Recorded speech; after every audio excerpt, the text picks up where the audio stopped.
यानंतरची बातमी बीडमधली आहे। शरद पवारांच्या राष्ट्रवादीची कोर्टात त्यांनी आता धाव घेतलेली आहे। बिनविरोध निवडून आलेल्यांच्या विरोधात त्यांनी कोर्टात धाव घेतलेली आहे। परळी नगर परिषदेमध्ये 2 नगरसेवक बिनविरोध निवडून आलेले होते।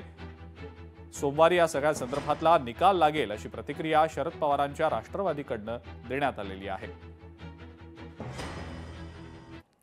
शरदचंद्र पवार साहेबांच्या गटाचा एकही उमेदवार विड्रॉल किंवा कुठल्या यांच्या बळीला बोलतापाला बळी पडलेला नाही आहे किंवा यांच्या दबावतंत्राला बळी पडलेला नाही आहे। आमचे सगळे उमेदवार आमचे जशाल तसे आहेत।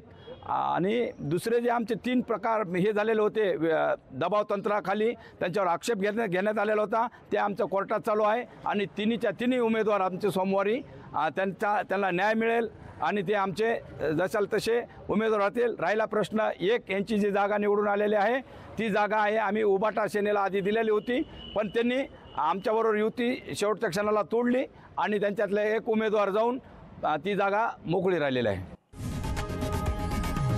लोकशाही मराठी ऐका, पहा, जागरूक रहा।